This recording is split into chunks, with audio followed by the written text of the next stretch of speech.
Buenas tardes, querido grupo, qué rico verlos nuevamente. Definitivamente no les parece que se pasan 8 días rápido. Ya está, otra vez estamos a martes, ni te cases ni te embarques, sino que vayas a clase. Uy. Mientras pongo las diapositivas, Sivoncita, me regalas por favor la oración. Claro que sí. Amado Jesucristo, te damos muchísimas gracias, Señor, por este nuevo día, Señor. Gracias, Señor, porque tú eres nuestro centro, el que redarguye en nuestra mente, en nuestro corazón, Señor. Gracias, Señor, porque tú das palabras, Señor, en cada día, Señor, en que tomamos decisiones, Padre. Así que te damos muchas gracias por estas clases y que nos sirva a cada uno de nosotros y de los que escuchan y los que ven estos videos, Señor, para guiar sus vidas, Señor. Gracias, Padre amado, en el nombre de Cristo Jesús. Bendecimos a mi tía Liliana, Señor, y a todo este grupo, en el nombre de Cristo Jesús. Amén. Amén y amén. Bueno, chicos, hoy estamos en nuestra clase número 14. Para los que no saben, en la página de YouTube, Liliana Parga, ustedes pueden encontrar las 13 clases anteriores para que se pongan al día. Vamos entonces a recordar que estamos estudiando el Nuevo Testamento, estamos en el primer grupo que es el de los Evangelios y estamos en el Evangelio de Mateo y yo creo, lo más seguro es que hoy vamos a terminar Mateo. Mateo fue un discípulo directo del Señor Jesucristo que escribió este evangelio dirigido a los judíos presentando a Jesús como el Mesías, porque el propósito de Mateo era que sus compatriotas se dieran cuenta que Jesucristo era ese Mesías prometido en todas las profecías del Antiguo Testamento que ellos conocían también. Recordemos la clase anterior para que podamos hacer un empate. Yo sé que en 8 días algunas cosas se olvidan para los que de pronto entran por primera vez puedan ver el contexto de lo que estamos estudiando. Hace 8 días vimos la famosísima parábola de las 10 vírgenes y esta es una historia muy bonita que nos cuenta el Señor Jesucristo haciendo una comparación de 10 vírgenes o 10 novias como si fuera la iglesia cristiana. Estas 10 novias están esperando la llegada del novio que se refiere al Señor Jesucristo. Y nos cuenta la historia que 5 de estas novias eran prudentes porque fuera del aceite que llevaban en sus lámparas para alumbrarse, llevaban una vasijita aparte con más aceite. El aceite aquí hace referencia al Espíritu Santo. Pero habían otras 5 novias insensatas que solamente llevaron a ras el aceite de las lámparas. Y como el novio tardaba en llegar, que es lo mismo que nos pasa a nosotros, que hay 2000 años esperando que venga nuevamente el Señor Jesucristo y nada que viene, aquí también en la historia el novio tardaba en llegar, entonces las novias se quedaron dormidas. Al amanecer llega el novio y se despiertan, pero el aceite ya se les estaba acabando. A las 5 novias insensatas les tocó irse al pueblo a comprar aceite y mientras ellas iban, llegó el novio, abrió la puerta y las 5 novias prudentes pudieron entrar a la boda, a esa cena de la boda. Cuando llegaron las insensatas, golpearon, pero el novio les abrió y les dijo, no, ya llegaron muy tarde por imprudentes. Y esta es una enseñanza de cómo nosotros, los cristianos, no importa en qué momento venga el Señor Jesucristo, si tenemos señales claras, nosotros estamos esperando el rapto de la iglesia, la segunda venida de Jesucristo invisible, nosotros tenemos que estar velando, tenemos que vivir como si el Señor Jesucristo tardara 1000 años, pero tenemos que planear como si viniera esta noche. Entonces es estar en un constante velando para cuando el Señor venga y nos encuentre haciendo lo que debemos hacer. Después el Señor Jesús habló sobre otra parábola que se llama la de los talentos. En la nueva versión internacional se dice la parábola de las monedas de oro. Y me gusta la palabra talentos porque se refiere a las cualidades, a los talentos precisamente, a las capacidades que Dios nos ha dado y cómo el Señor al final, cuando Él venga a establecer su reino, Él nos va a pedir cuentas de esas habilidades, de esos talentos que nosotros tenemos, que Dios nos dio, cómo los hemos utilizado para el bien del prójimo y para gloria de Dios. Y de acuerdo a esos talentos que Dios nos ha dado, así también Él nos va a pedir cuentas, ni más ni menos de lo que nos ha dado. También oímos de los labios del Señor Jesucristo que nos enseña que cuando venga su reino, nosotros no olvidemos que el Señor Jesús, que Dios no solo es amor, sino que también es juicio, y va a haber un juicio al final de los tiempos. Y compara a la iglesia cristiana, a todos los seres humanos, dice que son como ovejitas a su derecha los que han aceptado a Jesucristo y como cabritas a su izquierda los que han rechazado a Jesucristo. Y Él va a pedir cuenta de nuestros actos. También se reúne nuevamente con sus discípulos y les cuenta que tiene que ir a Jerusalén, que Jerusalén lo van a maltratar, lo van a matar, pero que Él va a resucitar. Y es el cuarto aviso de su muerte y resurrección. También aprendimos hace 8 días cómo el Sanedrín en pleno se reunió para planear cómo deshacerse del Señor Jesucristo, porque pues ya el pueblo, la mayoría del pueblo estaba con ellos, todas las cosas que el Señor Jesús decía, estaba molestándolos en ese estilo de vida que ellos tenían, entonces empiezan a planear cómo eliminar al Señor Jesucristo. Vimos también que nos contó el Señor Jesús una historia que él estaba cenando eh, y una mujer le regó un frasco finísimo de perfume en la cabeza y los apóstoles empezaron a criticar por ese gasto que se debió haber vendido ese perfume, dárselo a los pobres. Sabemos por otros evangelios que realmente el que estaba molesto era Judas, pero Jesús les dice que esta mujer está haciendo simplemente ungiéndolo, eh, preparando el cuerpo para su muerte. Nuevamente les habla de su muerte y que lo que está haciendo esta mujer se va a recordar en todo el mundo por todos los tiempos, que es lo que nosotros precisamente estamos haciendo en este momento.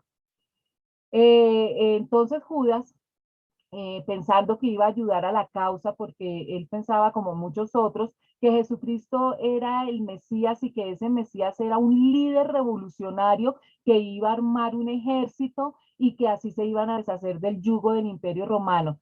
Y va donde los sacerdotes y por 30 monedas de plata les dice que les va a entregar a Jesús, que les va a indicar en qué momento él va a estar solo, que no va a estar con multitudes para que lo puedan arrestar, y él piensa que con este acto entonces va a apresurar las cosas para que Jesús tome el mando y se arme la revolución.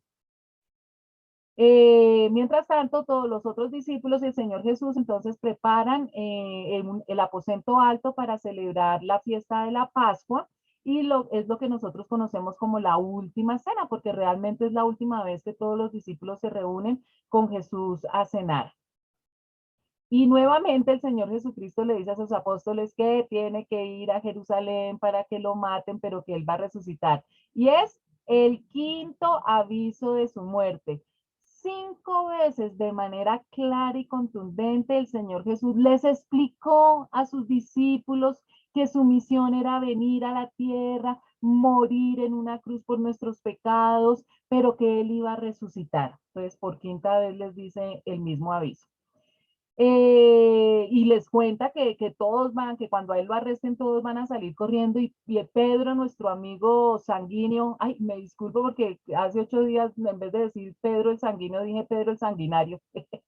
Pedro, nuestro amigo sanguíneo, se acerca y le dice, no, todo el mundo te puede dejar, pero yo jamás te voy a abandonar.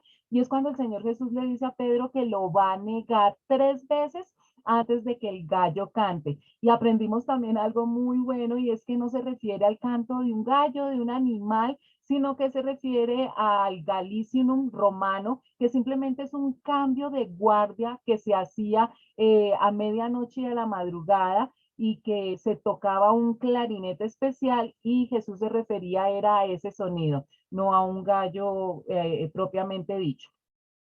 Ya después de esto, Jesús va al monte Getsemaní para orar porque está angustiado, ya se le acerca la hora, se lleva a su círculo íntimo, que son los apóstoles Pedro y los hermanos Santiago y Juan, le pide a ellos que hagan una llave de acuerdo para orar, pero ellos se quedan dormidos, pero Jesús ora con mucha angustia pidiéndole a papá que lo ayude en este momento.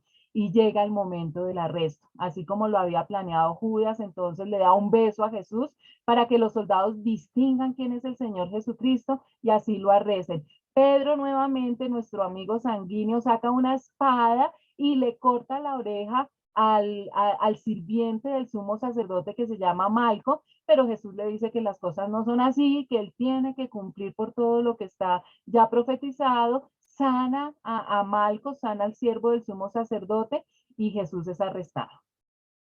Más o menos de las 3 a las 4 de la mañana es llevado a la casa de Caifás, que era el sumo sacerdote, porque había una reunión de concilio a la madrugada, lógicamente todo lo querían hacer a espaldas del pueblo, para acusarlo de blasfemia y poderlo condenar a muerte. Y después de preguntarle y Jesús estar callado, por fin el sumo sacerdote, es decir, Caifás, le dice que en el nombre de Dios diga quién es él, y es cuando Jesús dice que él es el Hijo de Dios. Entonces ellos con esa frase encuentran la oportunidad, se rasgan las vestiduras, empiezan a golpearlo, a escupirlo, y dicen pues que esa es la razón suficiente para crucificarlo. Pero resulta que mientras está pasando todo esto, Pedro está en el patio y niega 3 veces a Jesús, tal como Jesús se lo había dicho, se lo había profetizado. Y la última vez que lo negó, Pedro voltea a mirar y Jesús lo está mirando con esa mirada de amor y de misericordia, y dice el relato que Pedro se fue y lloró amargamente. A Jesús no lo podían condenar a la cruz, los judíos no tenían esa potestad, por eso es que llevan a Jesús ante Pilato, que era el gobernador romano, y él sí tenía la autoridad para condenarlo a muerte. Pero resulta que Pilato, bueno, mientras está Jesús con Pilato, Judas se da cuenta que la embarró y que definitivamente Jesús no es el jefe revolucionario que pensaba y que lo van a matar. Entonces va donde los sacerdotes, pues para que no hagan eso, pero ellos se burlan y él les devuelve las monedas de oro, y al ver que la embarró tanto, va y se ahorca. Mientras tanto, Pilato empieza a interrogar a Jesús, y él se da cuenta que es por pura envidia que los sacerdotes judíos lo quieren condenar, él no quiere llevarlo a la crucifixión. Entonces se acuerda que en las fiestas, recuerden que ellos están en las fiestas de la Pascua, siempre se saca un preso de la cárcel, y él tenía a Barrabás, que era un líder celote, un líder revolucionario, y le dice al pueblo que a quién quieren que les entregue, a Barrabás o a Jesús, y el pueblo dice que a Barrabás.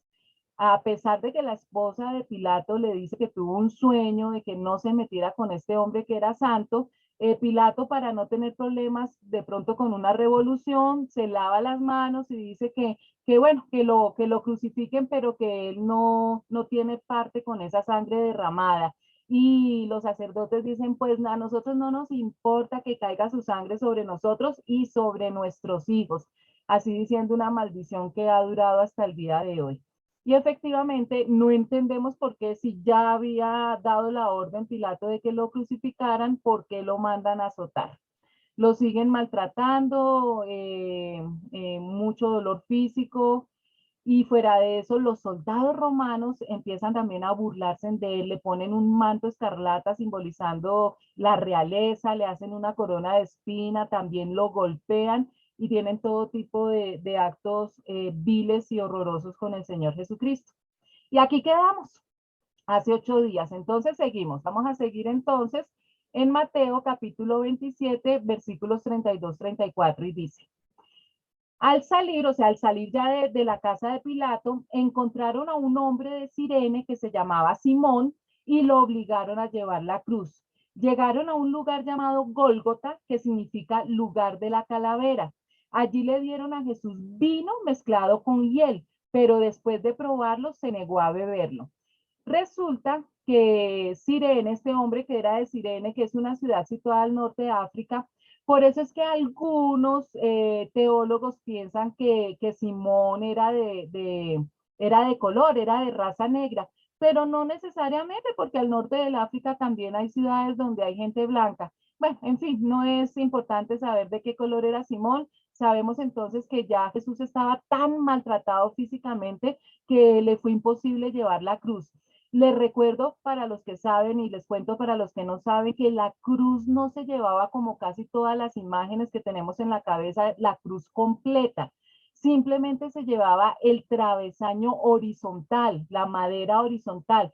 El travesaño vertical, la madera vertical, ya estaba en el lugar de la calavera clavado. entonces llevaban solamente el travesaño horizontal, que en todo caso es supremamente pesado y pues para las condiciones físicas que tenía el Señor Jesucristo, pues era imposible que lo llevara y por eso Simón obligado tiene este honor de ayudar al Señor Jesucristo. Gólgota, como lo decíamos, es un lugar situado posiblemente al norte de la ciudad en un monte donde aún hoy puede distinguirse en una de sus laderas la forma de una calavera. De ahí el nombre que se le dio del lugar de la calavera o en latín Calvario. Entonces allí ya estaban las tres cruces preparadas.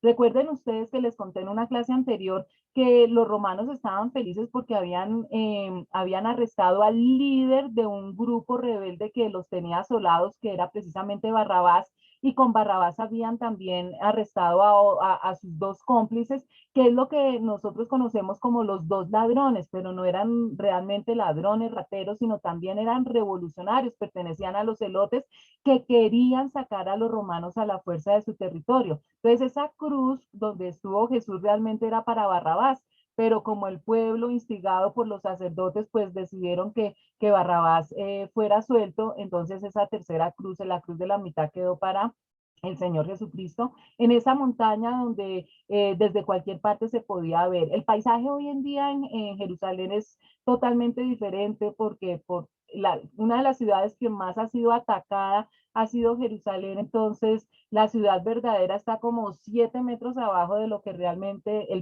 lo que se pisa hoy en día. Le dan de beber hiel porque antiguamente existía la costumbre de dar a beber a los condenados a muerte un sorbo de vino mezclado con aromas para anestesiarlos y disminuir en parte los terribles sufrimientos que les esperaban. Pero Jesús no quiso tomarlo porque Jesús quería estar en sus cinco sentidos, estaba muriendo por los pecados de toda la humanidad. Entonces, por eso es que el Señor Jesús no quiso beberlo para quedar anestesiado. Sigamos entonces, versículos 35-37. Lo crucificaron, o sea, le pusieron los clavos y repartieron su ropa echando suertes. Fíjense aquí que los soldados romanos cogen la ropa del Señor Jesucristo y tiran los dados para ver quién se queda con la ropa, lo que nos indica que Jesús estaba vestido con algo fino, no estaba vestido con harapos ni con algo común, sino con una ropa que era deseada por los soldados romanos. Inclusive dicen que el manto que llevaba era tan bonito y tan fino que ellos no quisieron partirlo por la mitad, sino que prefirieron que alguien a la suerte se lo llevaran completo. Y se sentaron a vigilarlo.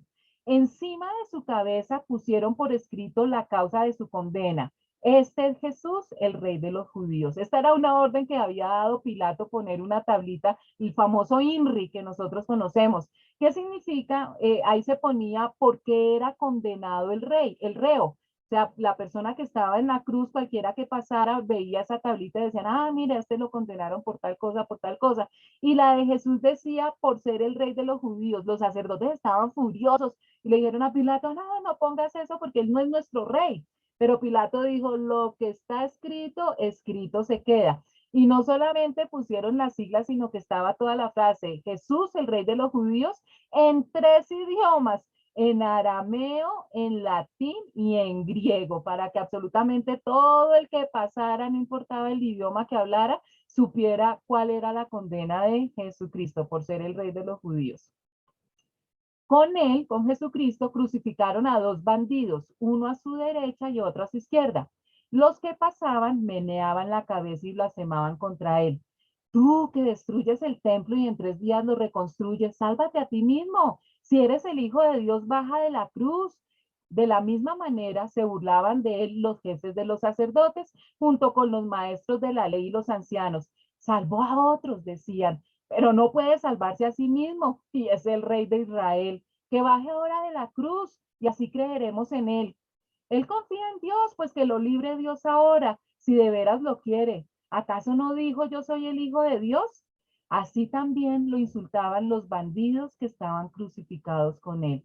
No solamente estaba padeciendo Jesús el dolor físico por de todo lo que lo habían abofeteado, golpeado, latigado, la corona de espinas, llevar la cruz un trecho y ponerle los clavos, sino que lo insultan y llevando el peso espiritual de nuestros pecados, o sea, física, emocional y espiritualmente estaba totalmente deshecho. Recuerden que Jesucristo era 100% Dios, pero también 100% humano, pues todo el dolor físico lo sentía como cualquiera de nosotros. Desde el mediodía y hasta la media tarde, toda la tierra quedó en oscuridad. Como a las 3 de la tarde, Jesús gritó con fuerza, Elí, Elí, lama sabactini, que significa, Dios mío, ¿por qué me has desamparado? Cuando lo oyeron, algunos de los que estaban allí dijeron, está llamando a Elías. Al instante, uno de ellos corrió en busca de una esponja, la empapó en vinagre, la puso en una caña y se la ofreció a Jesús para que bebiera. Los demás decían, déjalo a ver si viene Elías a salvarlo. Entonces Jesús volvió a gritar con fuerza y entregó su espíritu. Miren esto, lo que pasa, todas estas cosas que pasan en el momento en que el Señor Jesucristo muere. El Hijo de Dios, Dios mismo que se hace hombre para derramar la última gota de sangre de su cuerpo con el dolor más impresionante por todos nosotros, por ti y por mí. Hay oscuridad total en la tierra y las personas que estaban al lado de la cruz pues se dieron cuenta, está pasando algo raro.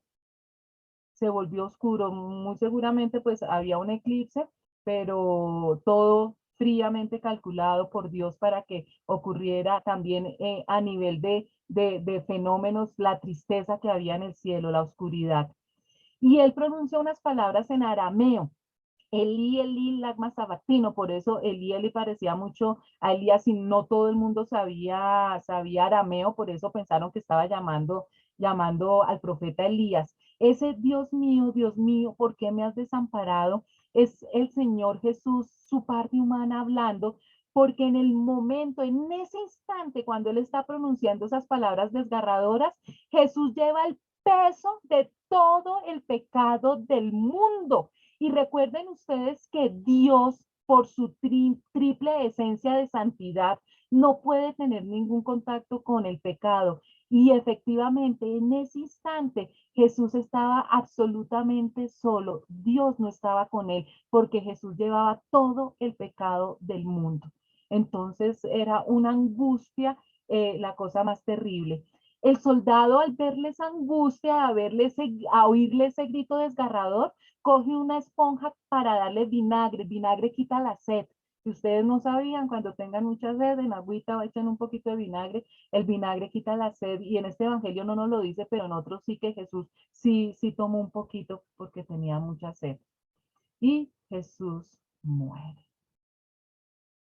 Para eso vino el Señor Jesús. La primera parte la cumplió. Entregó su vida por nosotros. ¿Qué más nos dice? Dice, en ese momento, la cortina del santuario del templo se rasgó en dos de arriba abajo. La tierra tembló y se partieron las rocas.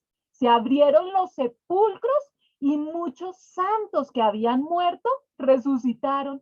Salieron de los sepulcros y después de la resurrección de Jesús, entraron en la ciudad santa y se aparecieron a muchos. Cuando el centurión y los que con él estaban custodiando a Jesús, vieron el terremoto y todo lo que había sucedido, quedaron aterrados y exclamaron, verdaderamente, este era el Hijo de Dios. Mire todo lo que pasa. Y esto que pasa en el plano natural tiene un significado impresionante en el plano espiritual. ¿Recuerdan ustedes que el templo de Jerusalén, que era esa construcción que desde la época de Moisés Dios le había dicho que lo construyera, ese símbolo arquitectónico donde se encontraban los judíos con Dios para que sus pecados fueran perdonados? Tenía tres partes, el atrio, el lugar santo y el lugar santísimo, donde solamente una vez al año el sumo sacerdote entraba al lugar santísimo, donde venía la Shekinah, la presencia de Dios, y él hacía un holocausto por el pecado de toda la nación.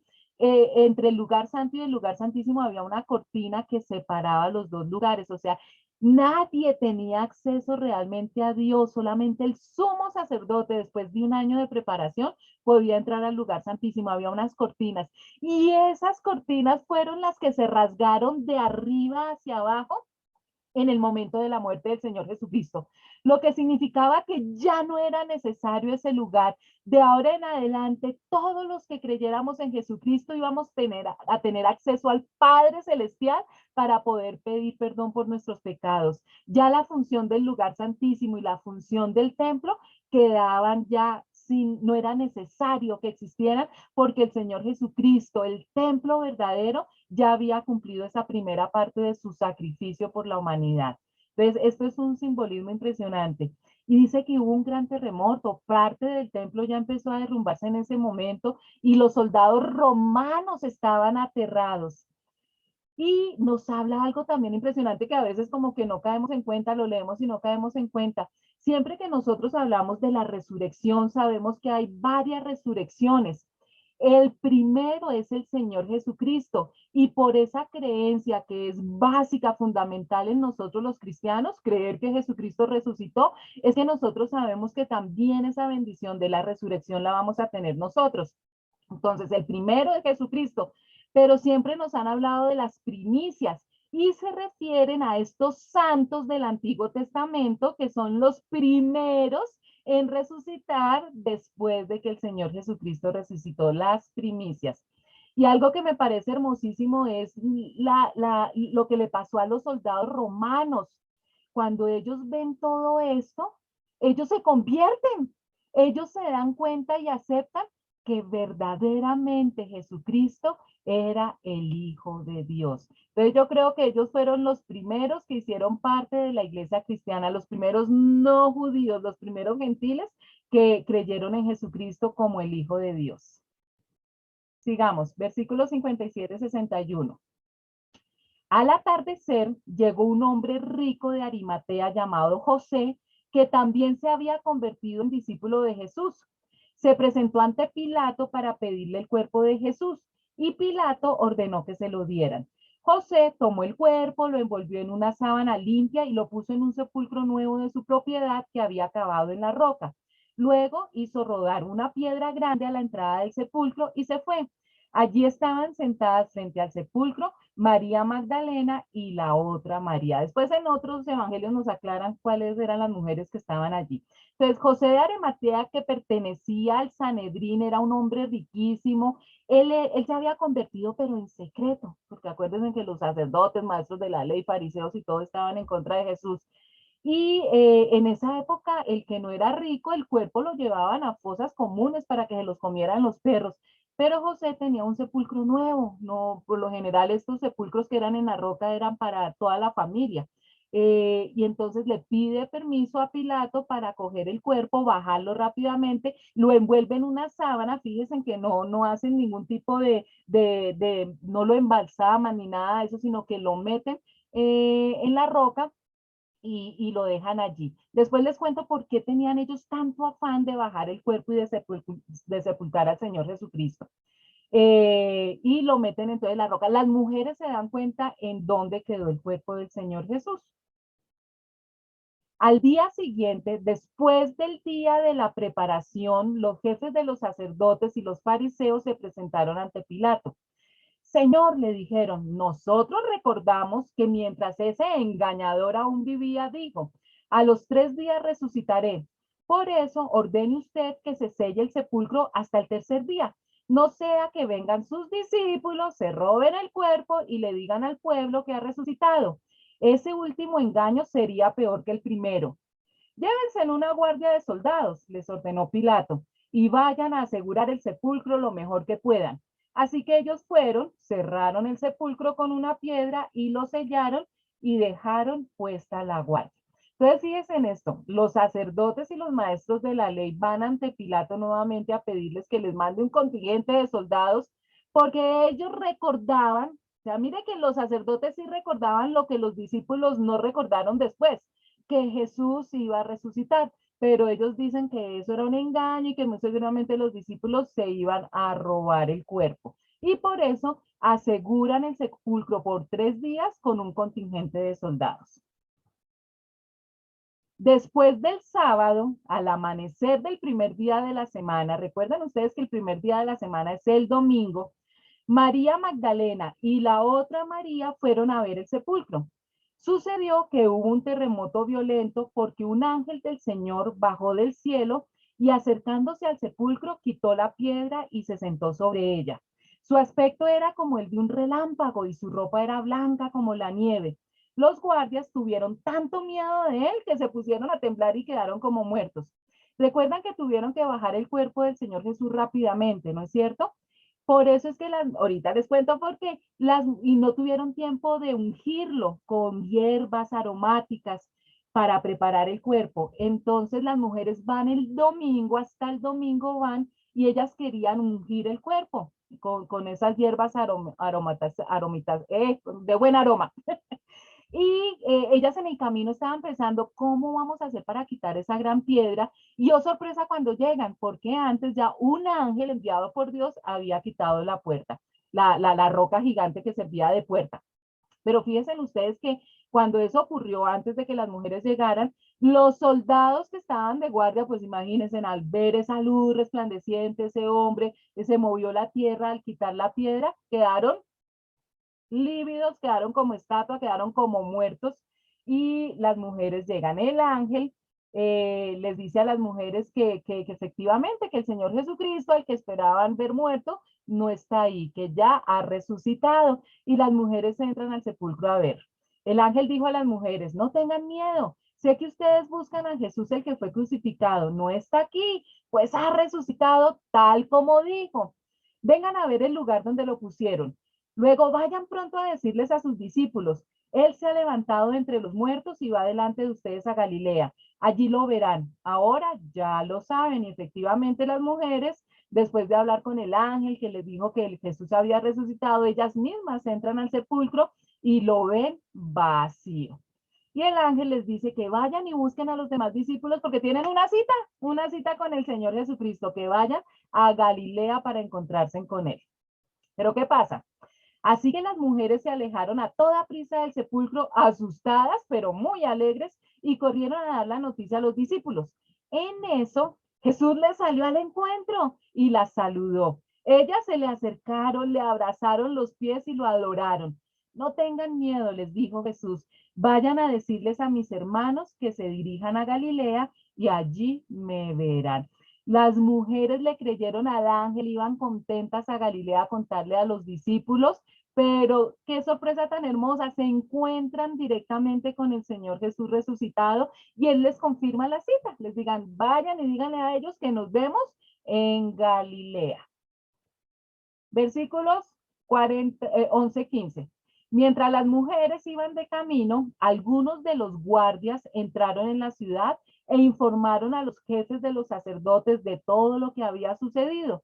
Después de reunirse en estos jefes con los ancianos y de trazar un plan, les dieron a los soldados una fuerte suma de dinero y les encargaron, digan que los discípulos de Jesús vinieron por la noche y que mientras ustedes dormían, se robaron el cuerpo. Y si el gobernador llega a enterarse de esto, nosotros responderemos por ustedes y les evitaremos cualquier problema. Así que los soldados tomaron el dinero e hicieron como se les había instruido.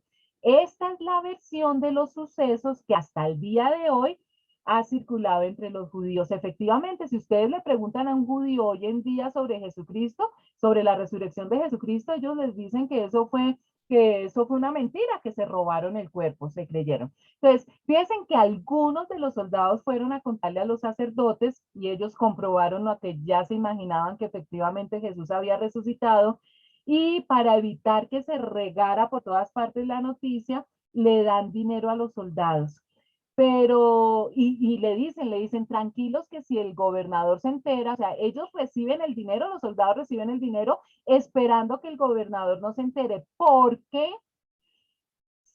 según lo que les decía a los sacerdotes, les dijeron a ellos que dijeran que mientras ellos se habían quedado dormidos, se habían robado el cuerpo, que era un cuento tan absurdo porque primero, el castigo para un soldado que se quedaba dormido en su guardia era la muerte. Entonces, los iban a matar. Segundo, digamos que sí, que se quedaron dormidos. ¿Ustedes se imaginan esa bulla para correr esa roca tan grande que servía de puerta? Cualquiera se hubiera despertado. Entonces, era un cuento súper rebuscado, pero ellos aceptaron el soborno y empezaron entonces a decirle a todo el mundo que efectivamente el cuerpo había sido robado. Ahora, también hay que tener en cuenta, primero, lo que les acabo de decir, que decir ellos mismos se condenaban si repetían que se habían quedado dormidos en la guardia. Además, si los dirigentes judíos hubiesen tenido la certeza de que el cuerpo fue robado, los discípulos de Cristo hubieran sido perseguidos por violación a la ley romana, porque la tumba tenía el sello romano y no era sobre la ley judía. Es decir, que si eso hubiera sido cierto, que los judíos se hubieran robado el cuerpo, los hubieran perseguido a los judíos para arrestarlos y matarlos porque habían incumplido una ley romana y eso era gravísimo. Nunca hubo ninguna evidencia de que se hubieran robado el cuerpo. Entonces es totalmente falso. Los 11 discípulos fueron a Galilea, acuérdense que cuando ya no estaba Judas, a la montaña que Jesús les había indicado. Cuando lo vieron, lo adoraron, pero algunos dudaban. Jesús se acercó entonces a ellos y les dijo, se me ha dado toda autoridad en el cielo y en la tierra. Por tanto, vayan y hagan discípulos de todas las naciones, bautizándolos en el nombre del Padre y del Hijo y del Espíritu Santo, enseñándoles a obedecer todo lo que les he mandado a ustedes y les aseguro que estaré con ustedes siempre hasta el fin del mundo. Entonces se encuentran los 11 discípulos y las mujeres que ya lo habían visto se encuentran con el Señor Jesús. Fíjense que Mateo no es tan exacto para dar detalles que vamos a encontrar en otros evangelios, porque el Señor Jesús después de resucitado estuvo 40 días aquí en la tierra encontrándose con muchísima gente y hizo hartas cosas. Entonces, esos detalles de esos 40 días que él estuvo aquí, los vamos a ver en otros evangelios. Jesús, entonces, sus últimas palabras es dándoles instrucciones a ellos y nos incluye a nosotros como sus discípulos, los cristianos, y enseñar a todas las naciones, bautizándolos en el nombre de la Trinidad y enseñándoles a cumplir todo lo que él ha mandado, todas las enseñanzas que él dio durante 3 años y medio. Y termina con una frase hermosísima que es para que tengamos toda la esperanza y toda la tranquilidad del mundo. Yo estaré con ustedes todos los días hasta el fin del mundo. Cuando se refiere al fin del mundo, recuerden ustedes que se refiere al fin de esa dispensación. Acuérdense ustedes que así como Dios creó el universo en 7 días, también la historia de la humanidad está dividida en 7 etapas o dispensaciones. Antes de entrar al Apocalipsis, vamos a volver a hacer un repaso sobre las dispensaciones porque eso es definitivo tenerlo claro para entender profecía y escatología.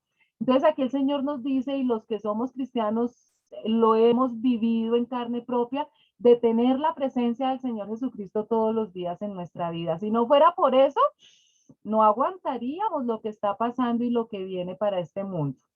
Entonces, así sucedió con el Señor Jesús.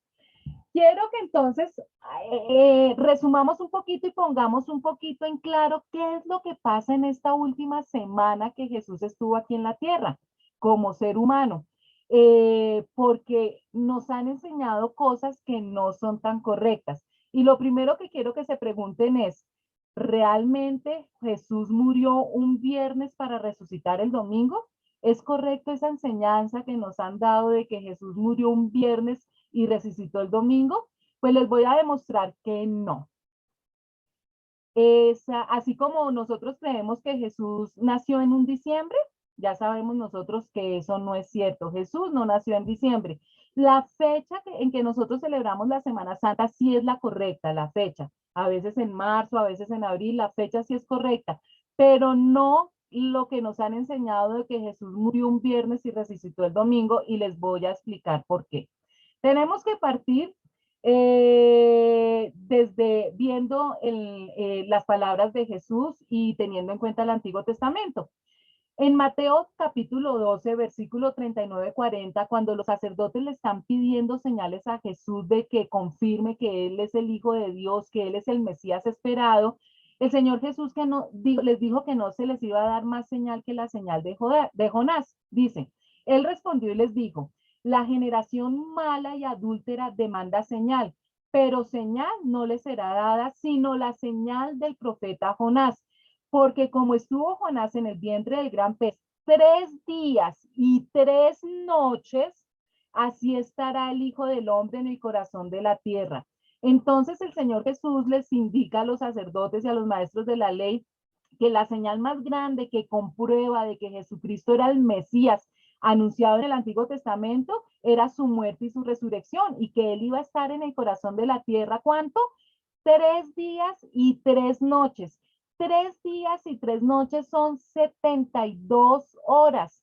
Es el tiempo que el mismo Jesucristo dijo que iba a durar su muerte. 72 horas. Entonces, de la muerte a la resurrección tenían que pasar 72 horas. Entonces, hagamos el análisis a ver si con lo que nos han enseñado dan esas 72 horas. Entonces, ¿qué pasaría si Jesús hubiera realmente muerto un viernes? Recuerden ustedes que acabamos de leerlo hace poquito, que en un versículo nos dice que Jesús murió alrededor de las 3 de la tarde, ¿no es cierto? Entonces, supongamos que murió a las 3 de la tarde del viernes. De las 3 de la tarde del viernes a las 3 de la tarde del sábado, ¿serían cuántas? 24 horas, su primer día de muerte. De las 3 de la tarde del sábado a las 3 de la tarde del domingo, serían 48 horas, su segundo día de muerto. De las 3 de la tarde del domingo a las 3 de la tarde del lunes, estaría completando las 72 horas y su tercer día de muerto. Pero Jesús el lunes ya no estaba en la tumba. Porque recuerden que hay un versículo muy claro, lo acabamos de leer y en Lucas y en todos los evangelios nos dice, el primer día de la semana, es decir, el domingo, muy de mañana, las mujeres fueron al sepulcro, llevando las especias aromáticas que habían preparado. Encontraron que había sido quitada la piedra que cubría el sepulcro y al entrar no hallaron el cuerpo del Señor Jesús. Entonces, ¿sí entienden, muchachos? Quiero que estén muy atentos a esto. Si Jesús hubiera muerto el viernes a las 3 de la tarde para que se cumplieran las 72 horas profetizadas por el mismo Señor Jesucristo, él tendría que haber resucitado el lunes a las 3 de la tarde. Es decir, que cuando las mujeres hubieran ido el domingo, hubieran encontrado el cuerpo de Jesús, pero ya el sepulcro estaba vacío. ¿Por qué? Porque Jesús no murió un viernes. Vamos a ver cómo fue entonces esa semana, esa última semana del Señor Jesucristo, desde el lunes hasta el domingo. Recordemos eventos, pasaron otras cositas, pero recordemos los eventos más importantes. El lunes de esa semana fue cuando Jesús entra a Jerusalén montado en un burrito. ¿Se acuerda lo que nosotros conocemos como la entrada triunfal a Jerusalén? Y después él va al templo y es cuando voltea todas las mesas y los acusa a ellos de que han vuelto la casa de Dios en una cueva de ladrones. Eso ocurrió el lunes. El martes, en la mañana es cuando ellos salen a caminar y el Señor Jesús se encuentra con el higo y la maldice a la higuera y todo eso, y manda a sus discípulos a que preparen en el aposento santo la cena de Pascua. Entonces es el martes en la noche en que ellos cenan. Cenan, el Señor les enseña lo del pan que como su cuerpo, lo del vino como su sangre, nos dice que nosotros debemos recordar eso siempre que nos reunamos. Entonces eso se hace el martes en la noche. Después, cuando han cenado, tipo medianoche, es cuando Jesús va a Getsemaní a orar, porque ya sabe que se le acerca la hora. A la madrugada del miércoles, digamos por ahí, ustedes no estamos en los horarios exactos, alrededor de la 1 de la madrugada del miércoles, es cuando Judas llega con todos los sacerdotes y todo el ejército romano que iba a arrestar al Señor Jesucristo. Cuando Pedro saca la espada, le quita la oreja a Malcos, Jesús se la sana y todos los discípulos huyen. Más o menos alrededor de las 3 de la mañana, el Señor Jesús está en la casa del sacerdote, del sumo sacerdote Caifás. Y recuerdan que ahí duran un tiempito hasta que logran pues acusarlo, se rasgan las vestiduras y muy en la mañana de ese miércoles, más o menos a las 7, entonces los llevan donde el gobernador romano, donde Pilato, donde el Pilato trata de convencerlos de que más bien crucifiquen a Barrabás y suelten a Jesús. No lo logra, entonces acepta que crucifiquen al Señor Jesús, se lava las manos, azotan al Señor Jesús y se van rumbo al lugar de la calavera o al Gólgota. Eso es el miércoles. Lo crucifican y ese miércoles tipo 3 de la tarde es que muere el Señor Jesucristo. El Señor Jesús muere un miércoles a las 3 de la tarde. ¿Por qué era el afán de bajar el cuerpo, de ponerlo en unas sábanas y meterlo en el sepulcro y no se vuelve a saber de ninguno sino hasta el domingo? Les cuento, resulta que toda esa semana los judíos estaban celebrando una fiesta que no es solamente la fiesta de la Pascua. La Pascua, la cena de la Pascua es el primer día de una fiesta que dura 8 días. Después de la Pascua se celebra la fiesta de los panes sin levaduras que dura 7 días. Entonces es toda una semana de fiesta. Resulta que en esas 7 días, fuera de la noche de la cena de Pascua, hay un día muy especial que los judíos lo llaman como el Gran Shabbat o el Gran Sábado. Y esa fiesta que todos los años cae en un día diferente, ese año cayó ese jueves. Ustedes saben que los judíos miden el tiempo de sus días contados desde las 6 de la tarde del día anterior hasta las 6 de la tarde del siguiente día, porque ellos tienen un calendario lunar. Nosotros trabajamos con un calendario solar. Entonces, para ellos el jueves comienza el miércoles a las 6 de la tarde y termina el jueves a las 6 de la tarde. Es decir, que el jueves a las 6 de la tarde empieza el viernes. ¿Sí entienden cómo manejan ellos el tiempo? Y este gran Shabbat, que es un día festivo sagrado, que sucede una vez al año y que en ese año cayó en jueves, ellos no pueden hacer absolutamente ninguna labor después de las 6 de la tarde. Por eso es que ellos se apresuraron y Dios sabía eso y por eso el Señor murió rápidamente. Fíjense en que cuando ustedes leen la Biblia, dicen que cuando le fueron a contar la historia a Pilato, él se sorprendió de que hubiera muerto tan rápido, porque por lo general duran hasta el otro día para morir y a veces tienen que quebrarles las piernas para que mueran más rápidamente, pero Jesús murió realmente rápido a las 3 porque los judíos tenían que sepultarlo rápido e ir a sus casas a preparar todo lo del gran Shabbat. Y ese jueves ellos no hacen nada, no pueden hacer absolutamente nada, por eso no sabemos nada de ellos ese jueves. El viernes las mujeres preparan todas sus hierbas aromáticas con las que van a ungir el cuerpo del Señor Jesucristo, pero no van el viernes porque ellas tienen que prepararse el viernes porque al siguiente día es Shabbat. Todas las semanas ellos guardan el sábado, ¿no es cierto? Un Shabbat común y corriente. En esa semana especial hubo 2 Shabbat, porque era la fiesta de los panes sin levadura. El gran Shabbat, que fue el jueves, y el Shabbat común y corriente, lo que celebran cada 8 días, el sábado, que tampoco pueden hacer nada desde el viernes a las 6 de la tarde hasta el viernes, hasta el sábado a las 6 de la tarde.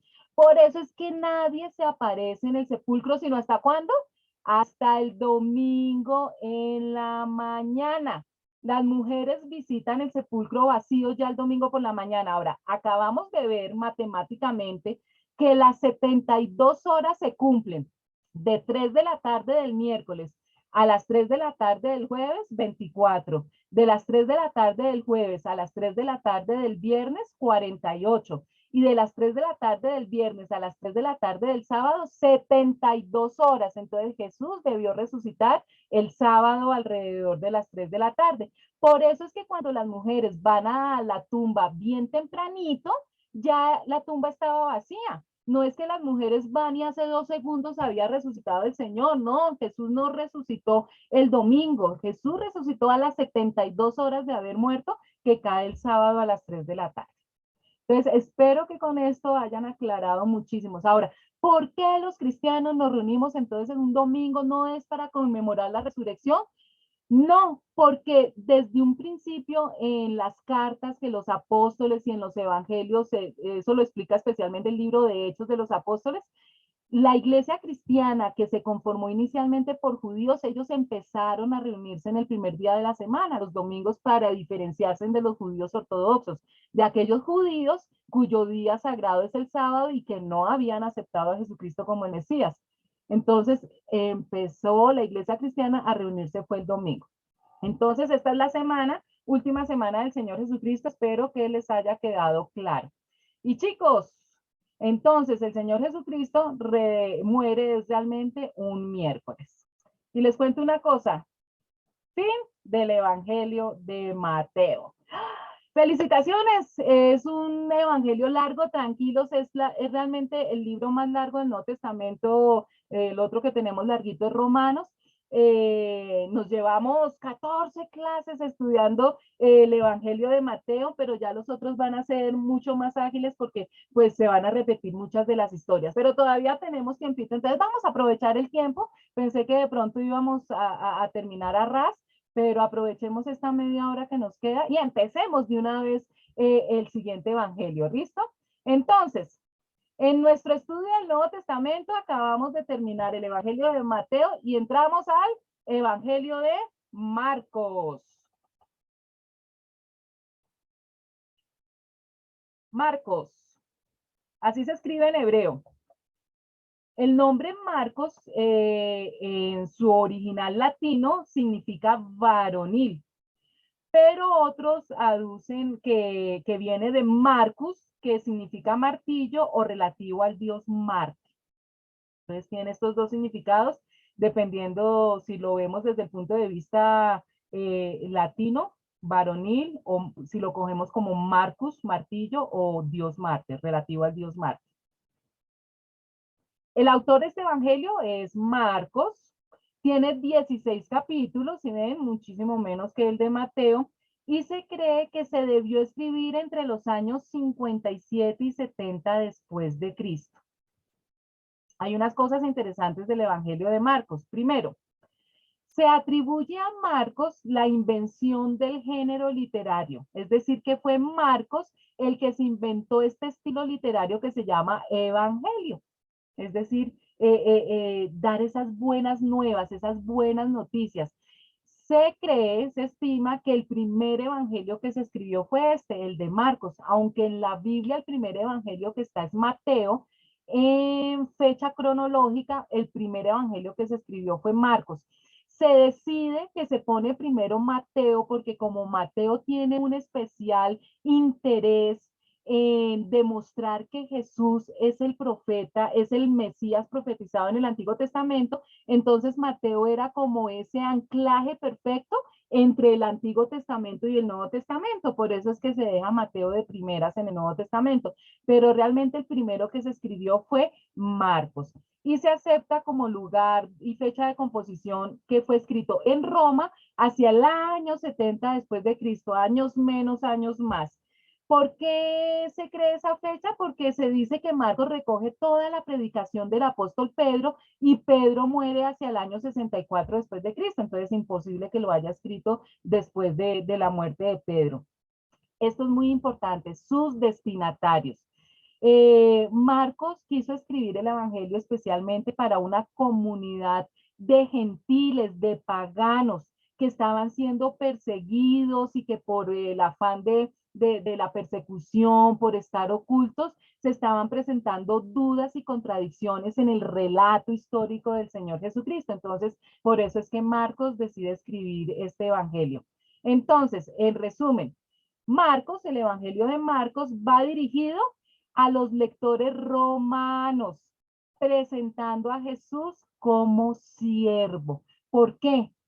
Porque los primeros lectores, acuérdense que fue el primer evangelio en escribirse, gentiles, es decir, que no eran judíos, en general varios gentiles, pero específicamente pues la mayor cantidad de gente que había no judía y que se convirtió, empezó a convertirse fueron los romanos, entre ellos muchos de los soldados que estuvieron con el Señor Jesucristo en su última semana. Y como Mateo presenta a Jesús como el Mesías, viene del cielo, aquí se va a la otra punta, al otro extremo Marcos, como el siervo, porque está presentando a ese Dios que se hace siervo en la tierra para que todo pecador pueda recibir la salvación. Jesús vino al mundo para salvar a los pecadores. Entonces es el mensaje que Marcos le quiere dar a los romanos, que el Señor Jesús no vino solamente por los judíos, sino que vino por todos los pecadores. Jesús se hace siervo por todos los pecadores.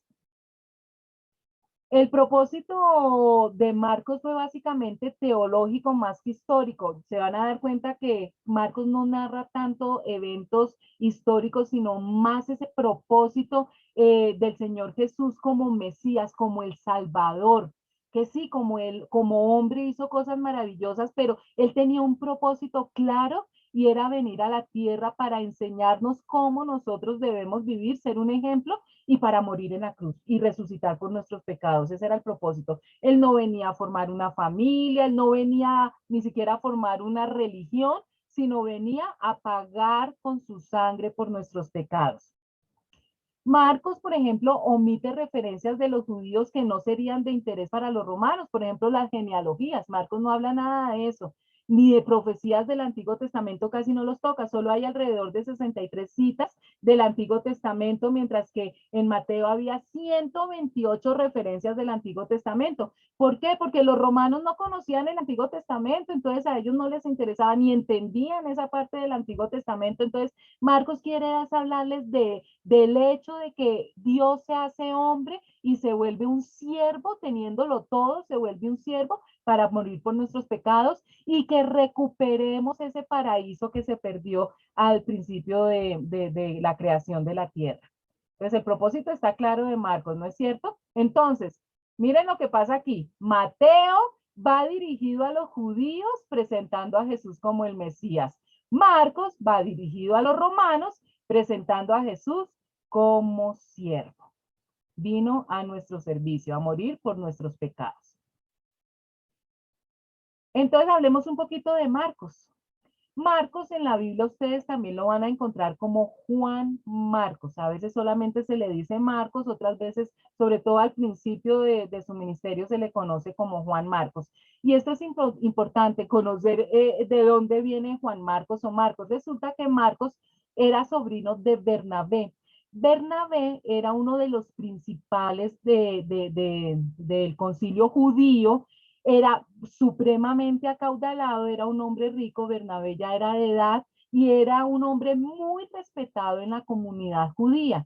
Desde el principio Bernabé estuvo con los apóstoles, no solamente ofreciéndoles su caudal, su dinero para la obra ministerial, sino también él aprendiendo, Bernabé aprendiendo directamente de los discípulos y volviéndose también en maestro. Y era supremamente respetado por los discípulos. Y este personaje de Bernabé es muy importante porque resulta, recuerdan ustedes que con Pablo se presenta un fenómeno y es que cuando Pablo se convierte, antes de que Pablo fuera el apóstol del Señor Jesucristo, Pablo como rabino que era, así como todo lo que hemos visto de los sacerdotes, fariseos, maestros de la ley, Pablo era de esos. Pablo perseguía a los cristianos, los mataba. Por supuesto, cuando él se convierte, pues no hay que juzgar a los apóstoles, ¿no es cierto? Pues ellos tenían unas dudas terribles y tenían mucho miedo, mucho miedo. Y es Bernabé el que lo acerca a los judíos y el que les empieza a hablar a los apóstoles de Pablo. Y es gracias a Bernabé que los apóstoles empiezan a aceptar a Pablo en su círculo de predicadores, de evangelistas. Entonces, Bernabé es muy importante. Y Bernabé acompaña a Pablo en sus primeros viajes, cuando empiezan a recorrer todo el territorio de Israel y a fundar iglesias, es Bernabé el compañero de Pablo. Resulta que también, pues, Marcos también vivía en era de una familia poderosa Y la casa familiar de la madre de Marcos, que en otros evangelios sabemos que se llama María, otras de las tantas Marías, vivían en Jerusalén, era un punto activo de encuentro de los primeros cristianos y en ella se reunieron durante la persecución de Herodes Agripa por el año 44 después de Cristo. María, es decir, la mamá de Marcos, prestó su casa para que fuera una célula, fueron donde se reunían al principio los cristianos. Entonces eran muy conocidos dentro de los judíos y muy apreciados. Resulta que Marcos acompañó a Bernabé y a Pablo a su primer viaje que fueron hasta Antioquía. Recuerden que ahí no había ni avión, ni tren, ni barco, sino a pie o en burrito. Casi siempre todos ellos eran a pie, entonces eso gastaban meses viajando. Y entonces se fueron Bernabé, Pablo y los acompañó el sobrino de Bernabé. Marcos estaba muy joven, y si ustedes han leído los evangelios, se dan cuenta que cuando Bernabé y Pablo llegaban a predicar alguna ciudad, alguna aldea, la mayoría de las veces no los recibían con los brazos abiertos, sino que los perseguían, los insultaban, los apedreaban, les tocaba salir corriendo porque querían matarlos. Pues eso pasó en ese primer viaje. Entonces, cuando llegaron a Panfilia, quisieron apedrearlos. ¿Y qué pasó con Marcos? Marcos se asustó, eran muy jovencitos y se regresó a su casa, donde su mamita, Jerusalén. Y a Pablo le da un piedrononón porque los dejó colgados, los dejó solos. Y al siguiente viaje que organizan, Bernabé le dice a Pablo que sí, que vayan nuevamente con su sobrino Marcos, pero Pablo dice, ni se le ocurra. Y hay un gran conflicto entre Pablo y Bernabé, para que se den cuenta que también se les sale la parte de carnal. Fue tan grave el problema que tuvieron Pablo y Bernabé por culpa de Marcos que ellos se separan. Pablo y Bernabé se separan y cada uno va por un lado diferente a predicar.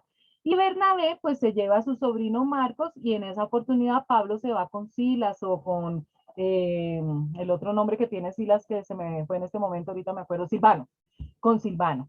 Y entonces es por culpa de este Marcos. Al final de la historia vamos a ver que Marcos pues ya después creció en sabiduría y creció, maduró y fue realmente un compañero muy importante, fíjense ustedes, en la vida de Pedro, por eso es que Marcos después siguió con Pedro y al final Pablo estando en la cárcel le pide que por favor le manden a Marcos, que es de gran ayuda para él. Entonces al final las cosas se arreglan entre ellos, pero este es Marcos el que escribe y vamos a leer sobre todo lo que les he contado en diferentes evangelios. Marcos es el que escribe este evangelio. Marcos entonces era un amigo cercano del apóstol Pedro y la mayoría de los estudiosos coinciden en que Marcos recibió gran parte de su información no solamente de Pedro, sino de los testigos oculares del apóstol Pedro. Por eso es que algunos dicen que el evangelio de Marcos bien pudiera llamarse el evangelio de Pedro. Les cuenta de una manera muy práctica todo lo que le pasó a Pedro. Marcos murió probablemente entre los años 68 y 72 en Alejandría, en la ciudad de Alejandría, en Egipto. Y dicen que lo arrastraron por las calles de Alejandría atado con cuerdas por el cuello y luego lo arrojaron a la cárcel. Al día siguiente volvieron nuevamente a arrastrarlo por la calle, pero esta vez pues él sí no soportó ese martirio y murió.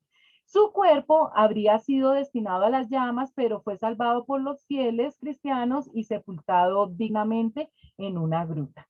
Entonces, así termina como casi todos estos primeros cristianos como mártir, asesinado por la obra. Entonces, vayamos directamente a Marcos, capítulo 1, versículo del 1 al 3 dice, comienzo del Evangelio de Jesucristo, el Hijo de Dios.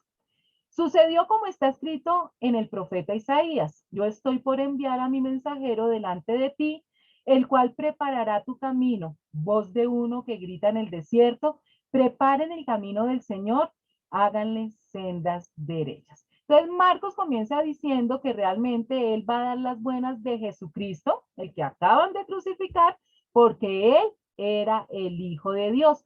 Pero entonces él se va un poquito más atrás de la historia. Él no empieza directamente hablando del Señor Jesucristo como lo hizo Mateo, sino un poquito atrás, y es una de las pocas referencias que hace al Antiguo Testamento, Isaías capítulo 40, versículo 30. Voz que clama en el desierto, preparad un camino a Jehová, nivelad una calzada en la estepa a nuestro Dios. Y ya saben ustedes que aquí está hablando de quién, de Juan el Bautista. Versículos 4, 5. Así se presentó Juan bautizando en el desierto y predicando el bautismo de arrepentimiento para el perdón de pecados. Toda la gente de la región de Judea y de la ciudad de Jerusalén acudía a él. Cuando confesaban sus pecados, él los bautizaba en el río Jordán. Entonces Marcos empieza a contarle a los romanos que antes de que Jesucristo, el Hijo de Dios, apareciera en escena, Dios había mandado un hombre llamado Juan que preparó el camino del Mesías, haciendo que la gente se arrepintiera de sus pecados, que empezaran a tener una vida santa y preparando esas personas para la llegada del Mesías. Y las preparaba no solamente diciéndoles que se arrepintieran de sus pecados, sino bautizándolos en agua, pero que el Mesías cuando viniera los iba a bautizar con el Espíritu Santo. Sigamos, versículos 6 al 8. La ropa de Juan estaba hecho de pelo de camello. Llevaba puesto un cinturón de cuero y comía langostas y miel silvestre. Predicaba de esta manera: después de mí viene uno más poderoso que yo. Ni siquiera merezco agacharme para desatar la correa de sus sandalias. Yo los he bautizado a ustedes con agua, pero él los bautizará con el Espíritu Santo. Marcos nos recuerda cómo vivía Juan para que nosotros nos diéramos cuenta que él también tenía una misión súper clara. Desde el vientre de la madre, Juan sabía para lo que estaba destinado aquí en la tierra y por eso no le ponía valor a las cosas materiales, vestía lo más sencillamente y comía también lo más sencillo. No era la langosta al terminor, sino eran los chapulines los que él comía, miel silvestre, dátiles. Entonces, porque él tenía una misión. Y su sermón fue escuchado. Juan tenía muchísimos seguidores, sus palabras fueron escuchadas. Cuando el Señor Jesús apareció en escena, Juan tenía una cantidad de discípulos que lo seguían y por eso es que Juan les tocaba aclararles cada rato a sus discípulos que él no era el Mesías, porque lo alcanzaron a confundir con el Mesías, pero él muy claramente dijo que él no era, que el Mesías venía después. Entonces él simplemente preparó ese camino, preparó corazones, había mucha gente atenta y pendiente entonces de la llegada del Mesías. Versículos del 9 al 11. En esos días llegó Jesús desde Nazaret de Galilea y fue bautizado por Juan en el Jordán. Enseguida, al subir del agua, Jesús vio que el cielo se abría y que el Espíritu bajaba sobre él como una paloma. También se oyó una voz del cielo que decía: tú eres mi hijo amado, estoy muy complacido contigo. Juan enseguida pasa ya al encuentro que tuvo con el Señor Jesucristo, que lo bautiza, no porque él necesitara arrepentimiento de pecados, sino para darnos un ejemplo de lo que nosotros también teníamos que hacernos. Y ese era el orden, ¿no es cierto? Arrepentirnos de nuestros pecados, bautizarnos en agua para recibir el regalo del Espíritu Santo. Y desde ese instante el Señor Jesucristo empieza a crecer y la imagen de Juan el Bautista empieza a menguar porque ya le pasa la batuta y es el Señor Jesucristo, el Mesías, el que sigue con todos esos seguidores de Juan el Bautista, sus primeros discípulos. Acuérdense que fueron primeros discípulos de Juan el Bautista. Enseguida el Espíritu lo impulsó a ir al desierto y allí fue tentado por Satanás durante 40 días. Estaba entre las fieras y los ángeles le servían. Esto también nos lo contó Mateo, pero con más detalles. Marcos no nos cuenta las 3 tentaciones que tuvo, ni todo lo que pasó Jesús, sino va al granito y solamente nos cuenta este pedacito. Después de que encarcelaron a Juan, Jesús se fue a Galilea a anunciar las buenas nuevas de Dios. Se ha cumplido el tiempo, decía, el reino de Dios está cerca. Arrepiéntanse y crean las buenas nuevas. Entonces, como Juan tenía que menguar, ya su misión había acabado en la tierra, entonces pues a él lo encarcelan y ya saben ustedes que poco después lo matan y queda solamente el Señor Jesucristo, que sigue con el mismo sermón que Juan el Bautista empezó: arrepiéntanse, tienen que preparar su corazón, su vida, porque el reino de Dios, esa promesa de que íbamos a volver a tener una vida como Dios la había diseñado en el principio antes del pecado, en ese momento nuevamente se estaba preparando para que lo recibiéramos. Yo quiero que ustedes entiendan bien a lo que se refiere el reino de Dios. Es cuando el Señor Jesús viene a restaurar todo lo que está mal en este momento. Viene a poner este mundo perfecto para que nosotros vivamos en ese reino. Y por eso tenemos que prepararnos, ¿no es cierto? Pasando por la orilla del mar de Galilea, Jesús vio a Simón y a su hermano Andrés, que estaban en la red al lago, pues eran pescadores. Vengan, síganme, les dijo Jesús, y los haré pescadores de hombres. Al momento dejaron las redes y los siguieron. Mateo también nos cuenta de los primeros discípulos que empezó a llamar el Señor Jesucristo. Un poco más adelante vio a Jacobo y a su hermano Juan, hijos de Zebedeo, que estaban en su barca remendando las redes. Enseguida los llamó y ellos, dejando a su padre Zebedeo en la barca con los jornaleros, se fueron con Jesús. También Mateo nos cuenta, entonces ya Jesús tiene 4 discípulos, 2 grupos de hermanos que eran pescadores, se conocían entre ellos porque todos eran de la misma zona. Vamos entonces para versículos 21-22. Entraron en Capernaum y tan pronto como llegó el sábado, Jesús fue a la sinagoga y se puso a enseñar. La gente se asombraba de su enseñanza porque la impartía como quien tiene autoridad y no como los maestros de la ley. Fíjense que el Señor Jesús lo primero que hizo como buen judío era ir a la sinagoga, el sitio donde se reunían los judíos a leer la Tanakh, el libro sagrado de los judíos. ¿Se acuerdan que la parte principal de la Tanakh es la Torá, los primeros 5 libros?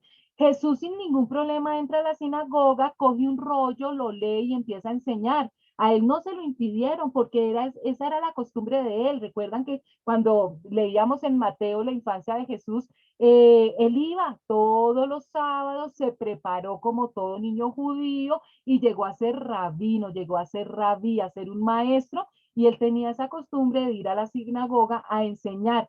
Pero esta vez estos judíos se empezaron a dar cuenta que él estaba hablando diferente a todos los demás maestros, que hablaba con una potencia, con una fortaleza y con una autoridad que no le habían visto a ningún otro rabino.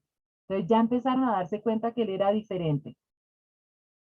De repente en la sinagoga, un hombre que estaba poseído por un espíritu maligno gritó: ¿por qué te entrometes, Jesús de Nazaret? ¿Has venido a destruirnos? Yo sé quién eres tú, el Santo de Dios.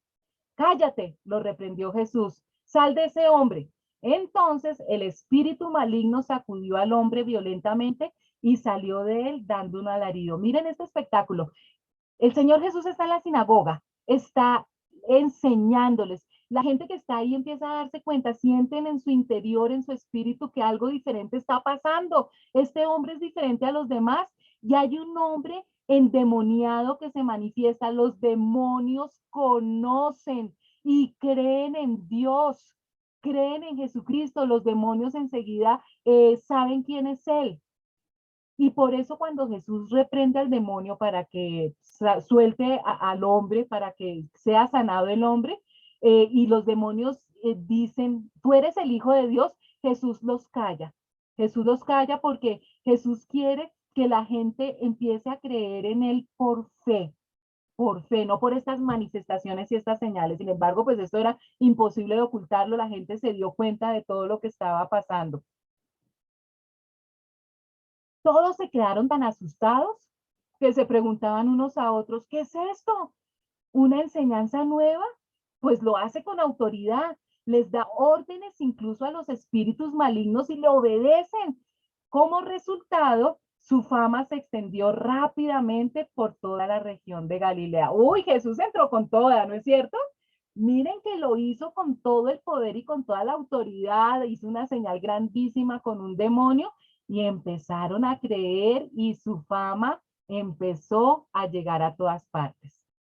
Tan pronto como salieron de la sinagoga, Jesús fue con Jacobo y Juan a casa de Simón y Andrés. La suegra de Simón estaba en cama con fiebre y enseguida se lo dijeron a Jesús. Él se le acercó, la tomó de la mano y la ayudó a levantarse. Entonces se le quitó la fiebre y se puso a servirles.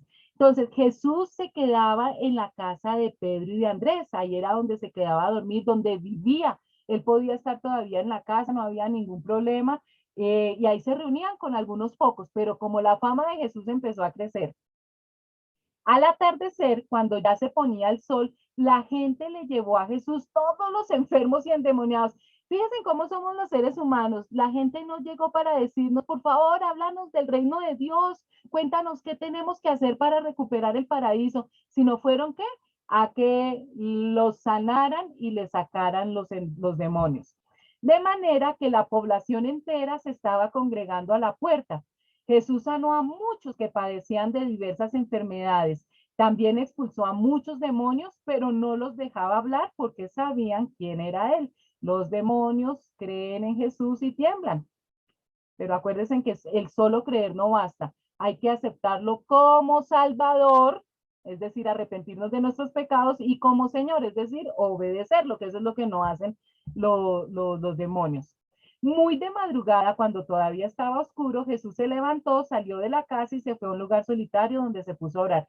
Imagínense en ese día tan agotador. Después de estar enseñando en la sinagoga, Jesús se va a la casa a tomarse una siestecita, a dormir, pero no lo dejan porque llega la multitud y él sigue trabajando, sigue sanando. Le toca irse lejos, a esconderse en la madrugada donde todo el mundo está durmiendo para él poder orar y recuperar fuerzas espirituales que también lo llevan a tener fuerzas físicas. Simón y sus compañeros salieron a buscarlo. Por fin lo encontraron y le dijeron, todo el mundo te busca. Jesús respondió, vámonos de aquí a otras aldeas cercanas donde también pueda predicar. Para esto he venido. Así que recorrió toda Galilea predicando en las sinagogas y expulsando demonios. Y empieza en forma el ministerio del Señor Jesucristo. Acuérdense que va por toda Galilea, por toda Samaria, sube, baja durante 3 años y medio. El Señor Jesús y los discípulos se recorrieron toda esta zona predicando las buenas nuevas de salvación. Versículos 40-45. Un hombre que tenía lepra se le acercó y de rodillas le suplicó, si quieres puedes limpiarme. Movido a compasión, Jesús extendió la mano y tocó al hombre diciéndole, sí, quiero, queda limpio. Al instante se le quitó la lepra y quedó sano. Jesús lo despidió enseguida con una fuerte advertencia. Mira, no se lo digas a nadie, solo ve, preséntate al sacerdote y lleva por tu purificación lo que ordenó Moisés para que les sirva de testimonio. Pero él salió y comenzó a hablar sin reserva, divulgando lo sucedido. Como resultado, Jesús ya no podía entrar en ningún pueblo abiertamente, sino que se quedaba afuera, en lugares solitarios. Aún así, gente de todas partes seguía acudiendo a él. Por eso es que el Señor Jesús les decía siempre que los sanaban, no empiecen a contar por todas partes, porque entonces me van a seguir, es por eso, para que los sanes. Este milagro que cuenta Marcos fue el primer milagro, la primera sanación que nos contó Mateo, pero fíjense ustedes que Marcos nos contó una cantidad de detallitos que Mateo no nos dijo. Entonces, a pesar de que Jesús le advierte a ese personaje que no cuente, más rápido se fue a contar y empezaron a seguir a Jesús para que lo sanaron. Él salió y comenzó a hablar sin reserva, divulgando lo sucedido. Y como consecuencia empezó a seguir a Jesús mucha gente y él no podía entonces estar tranquilo. Le tocaba esconderse, la multitud esconderse. Unos días después, cuando Jesús entró de nuevo en Capernaum, corrió la voz de que estaba en casa. Se aglomeraron tantos que ya no quedaba sitio ni siquiera frente a la puerta mientras él les predicaba la palabra. Entonces llegaron 4 hombres que le llevaban un paralítico. Como no podían acercarlo a Jesús por causa de la multitud, quitaron parte del techo encima de donde estaba Jesús y luego de hacer una abertura, bajaron la camilla en la que estaba acostado el paralítico. Al ver Jesús la fe de ellos, le dijo al paralítico, hijo, tus pecados quedan perdonados. Y esto es interesante porque este milagro no nos lo cuenta Mateo, por ejemplo. Resulta que unos hombres llevan a un familiar, a un amigo que es paralítico y saben que Jesús está en el pueblo, entonces quieren entrar a la casa, pero es tanta la gente que no pueden y ellos llegan y se suben al techo como pueden y le abren una toronera. Yo creo que el dueño de la casa no estaba nada contento, le abren un hueco al techo y por el techo bajan la camilla y ¡pácate! Jesús predicando cuando ¡pum! Del cielo le cae una camilla con un paralítico. Pero Jesús se asombró de la fe de ellos, que no les importó a ellos dañar propiedad ajena y todo ese esfuerzo para llevar al paralítico para que el Señor lo sanara. Y fíjense en esto, el Señor no lo sana, no les dice, anda, camina, vete, sino que le dice, tus pecados te son perdonados.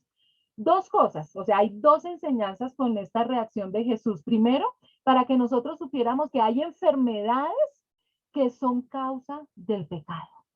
El paralítico estaba paralítico por un pecado. Por eso es que el Señor primero dice, tus pecados te son perdonados. Pero también lo hace de aposta porque ya sabemos nosotros por todo lo que estudiamos en Mateo que ahí estaba la Gestapo de los fariseos y de los sacerdotes, ancianos y maestros de la ley. Y cuando Jesús le dice al paralítico, tus pecados te son perdonados, ellos pusieron el grito en el cielo. Cuando Jesús le dice, hijo, tus pecados quedan perdonados. Estaban sentados allí algunos maestros de la ley que pensaban, ¿por qué habla este así? Está blasfemando. ¿Quién puede perdonar pecados sino solo Dios? Si ven, ellos ni siquiera se dan cuenta de todo lo que está sucediendo, sino el puntico de la I. Pero Jesús, mire lo que pasa, en ese mismo instante supo Jesús en su espíritu que esto era lo que estaban pensando. ¿Por qué razonan así? Les dijo, ¿qué es más fácil? Decirle al paralítico, tus pecados son perdonados o decirle, levántate, toma tu camilla y anda.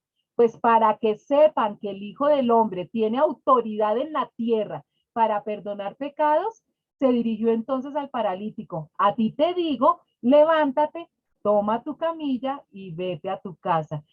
Ahí ocurrió otro milagro porque nos dice el versículo que los fariseos estaban pensando y él les contesta, ni siquiera cayeron en cuenta que Jesús supo lo que ellos estaban pensando. Entonces, para enseñarles que Él era Dios y que por tanto tenía la autoridad de perdonar pecados, los confronta a ellos. Dicen, decir tus pecados te son perdonados es muy fácil. Cualquiera de nosotros puede decir esa frase, tus pecados te son perdonados. Si para ellos eso fue lo aterrador. Ahora, ¿quién puede decir levántate y anda? Ah, pues para que sepan que así como yo tengo ese poder de que un paralítico camine, es porque tengo el poder, la autoridad de Dios para perdonar pecados. Entonces, esta enseñanza es bien, bien poderosa. Él se levantó, tomó su camilla enseguida y salió caminando a la vista de todos. Ellos se quedaron asombrados y comenzaron a alabar a Dios. Jamás habíamos visto cosa igual, decían. No, pues claro, imagínense ver nosotros ver todo esto, ellos estaban viendo en vivo y en directo todas esas cosas. Chicos, vamos a dejar aquí porque pues faltan 5 minuticos, dejamos como finiquitado un temita para no meter tanto material. Entonces estoy contenta, los felicito, desen un abrazo de felicitaciones porque terminaron de estudiar Mateo. Y ahora entonces entramos con Marcos, que me gusta porque es como más práctico, ¿no? Más ágil. Además, ustedes pues ya también tienen mucho conocimiento, entonces nos vamos a divertir mucho estudiando Marcos. Espero vernos la próxima semana, Dios mediante, que tengan una hermosa semana y que Dios los bendiga.